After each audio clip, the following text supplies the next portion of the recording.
Okay? So your food is really still in a much fluid state during the small intestine digestion when you listen to it growling.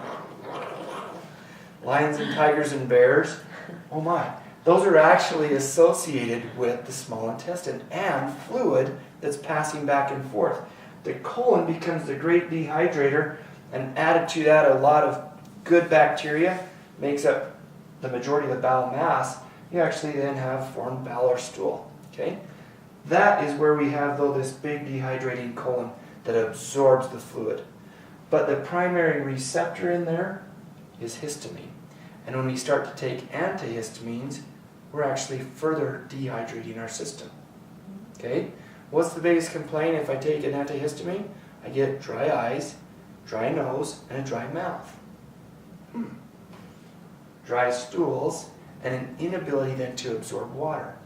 In reality, if we look at this from a functional medicine perspective, histamine is being released because of loss of body water or dehydration, and we can actually start then to compensate or correct by rehydrating the system. Okay? So rehydration becomes the major goal of adults, because from the time that we've left the uterine, perfect environment, come out and we've grown to mature levels, from that point on now we're living in a completely dehydrated state. All right? It's interesting, we live here in Utah at a high elevation. We're pretty dry, right? We consider it a desert. This last weekend, my wife and I were in Seattle, and it was amazing just by going to that climate, how much more humid and how much less dry we felt. Okay? And some of you have experienced that before. And there's kind of an exchange, though. You go down to southeast Texas, where it's hot and humid, and yet you feel like it's pulling more water out of your system rather than rehydrating you. Okay? The fascinating thing that we find with when we talk about the stomach, and we'll talk about then this final tonight, is that pH really is essential in maintaining hydration of the system. When the body's making its own water, when we talked about at the very beginning by metabolism or metabolic activities, one of the major constituents of that is hydrochloric acid. The lower the pH, the more acidic is the stomach. And that's where we should actually have acid. That acid acts as a buffer to the whole system, which buffers the blood system, buffers the GI system, and helps with digestion and absorption. When hydrochloric acid levels go low, we start to experience feelings like burping after meals, frequent feelings of bloating, especially after roughage, like salads. I thought salads are supposed to be good for me, right? Protein consumption within an hour or two, I feel bloated of eating that. Frequently we'll see sensations of reflux and heartburn with the acid irritation that is perceived as stomach acid, but in reality isn't stomach acid at all. It's lactic acid. Okay? So that's fermenting food rather than digesting food. For males, our highest concentration of hydrochloric acid was at age 17. For females, it's going to be probably up to 5 years after that, and then steadily declining from that point on. Hydrochloric acid then becomes essential for hydration. When we look at this, there's actually a little scale that you can pick up called a healthometer. And it measures not only your weight and your body composition, but more importantly, your percent hydration of your cells. The interesting thing that I found with this, and this was shown to me by Dr. Max Collins out of South Carolina.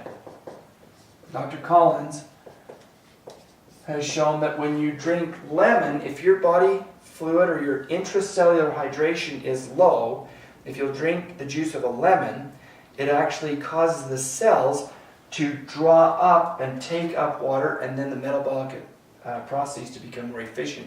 And you can actually change your body water by 5 to 8% by drinking the juice of a lemon within a half an hour. It's really fascinating. And that's based off of pH. Okay? So what is really pH? We'll end with this tonight. Oftentimes I'm asked, well, should I be more alkaline or more basic? Should I try to make my body by drinking more water, more alkaline, or more basic. The whole pH scale is nothing more than the inverse log of the hydrogen ion concentration. What does that mean? They base this off of the lower the number, the more acidic the body, or the more acidic the measurement, and the higher the number, the more alkaline. And they base the pH scale as the middle, as 7, which is neutral, which is water. Okay? So the more acidic we are, the more hydrogen ions we have. The less acidic we are, the more hydroxy ions we have. But you can see when you combine this with this, we actually get H2O. All right? So the more that we can focus on maintaining this in certain fluids, for example, in the mouth, we want a really alkaline mouth, 7.2 to 7.6. That is the least carcinogenic or bacterial cavity forming mouth. So you can actually test your mouth with a litmus paper, and you want it to be in this area. If it's less than 7, the pH of your body is too low or too acidic, which is very carcinogenic or bacterial forming. The more acidic your body is, the more likely we start to create disease processes, especially cancers. Okay? Does then, and the question that I'm asked oftentimes, should I then drink more alkaline water? Okay? So people have come to me with these really neat multi-level water makers, if you will, that can make their water more alkaline, up to 8. Does that make it better? No. The body still looks for water. Okay? And by actually adding baking soda to your water and diluting your stomach acid, you just actually made it more difficult for your body to work. So the best time to drink water is not during the meal. So many of us as men, we work all day. At the end of the day, we sit down to a meal and we have a big glass of water with our dinner. We just diluted all of our stomach acids and our digestive enzymes. 1 hour before or an hour after is when we should take that drink of water.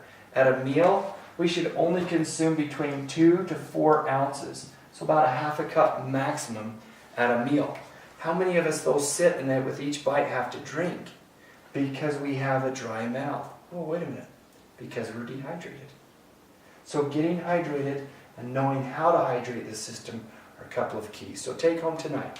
We can use the juice of a lemon to improve our body water. Drinking away from meals will actually help our hydration. One of the best times to drink is first thing in the morning. Take a big drink of water before you get going. All right? Is it important to have alkaline water? Water really is neutral. It's 7. All right? Ideally, water should be drunk as water.